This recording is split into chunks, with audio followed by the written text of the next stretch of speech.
देखिए MTV भारत, जज्बा सच दिखाने का। बीते 31 दिसंबर को थाना क्षेत्र बेलीपार में एक अज्ञात महिला उम्र करीब 24 वर्ष का शव ग्राम ककराखोर से भारवल संपर्क मार्ग पर सुनसान स्थान से बरामद हुआ था।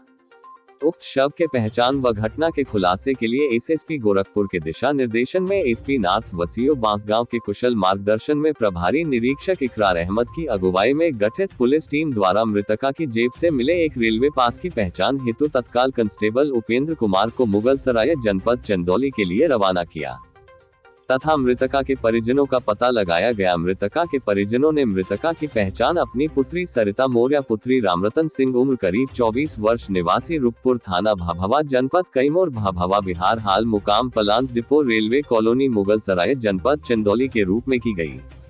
मृतका के पिता की लिखित तहरीर के आधार पर थाना खजनी पर मुकदमा आईपीसी बनाम मारुति नंदन मौर्य उर्फ पवन मौर्य पुत्र स्वर्गीय प्रहलाद प्रसाद मौर्य निवासी ग्राम बरबसपुर थाना बेलीपार जनपद गोरखपुर पंजीकृत हुआ। मुकदमा उपरोक्त से संबंधित अभियुक्त के विरुद्ध त्वरित कार्यवाही करते हुए अभियुक्त मारुति नंदन मौर्य उर्फ पवन मौर्य निवासी ग्राम बरबसपुर थाना बेलीपार जनपद गोरखपुर को गिरफ्तार कर घटना का खुलासा किया गया। आपको बता दें कि मृतका व अभियुक्त का जरिए फेसबुक वर्ष 2018 में दोस्ती हुई थी। उसके बाद दोनों लिव इन रिलेशनशिप में रहने लगे। मृतका को कुछ दिन वाराणसी में किराए के कमरे पर रखा था। उसे शंका था कि मृतका सरिता मौर्य किसी और व्यक्ति से बातचीत करती है। इस बात को लेकर दोनों में वाद विवाद होता रहता था।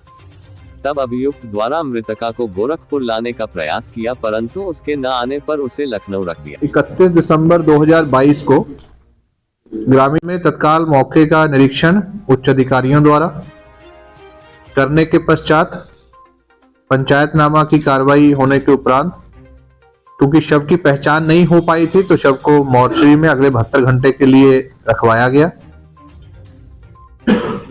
जो बॉडी थी उसकी सर्च से एक रेलवे का पास बरामद हुआ जिसमें एक व्यक्ति का नाम लिखा था और पता मुगलसराय जनपद चंदौली का था। इस लीड पर जब इसके बारे में जानकारी करने के लिए चंदौली में पुलिसकर्मी भेजे गए तो इस पास धारक की पूरी जानकारी हुई।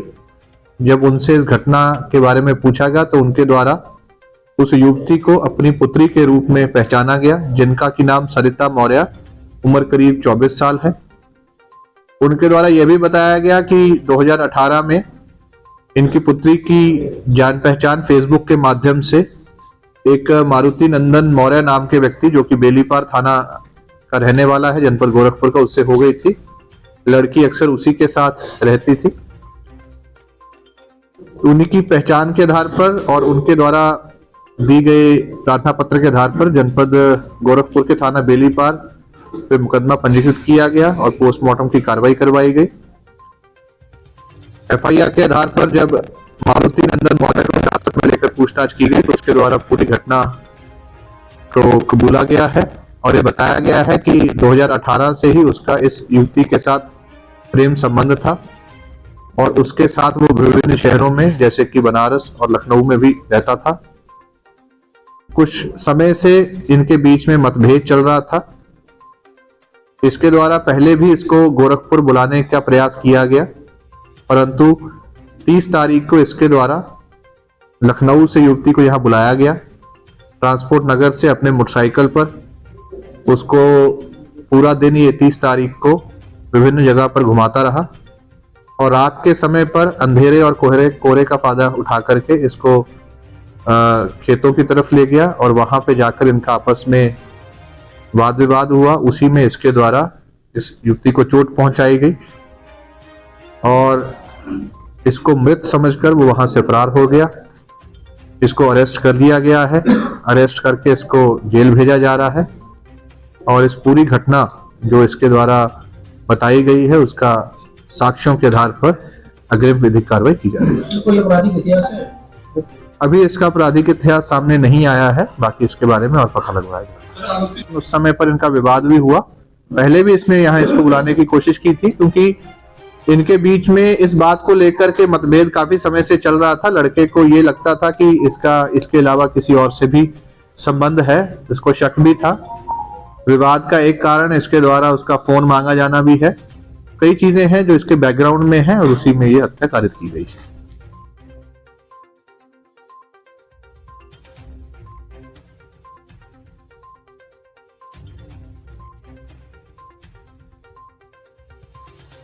और इसी तरह की और वीडियोस देखने के लिए हमारे चैनल को लाइक करें, कमेंट करें, शेयर करें और सब्सक्राइब करना ना भूलें।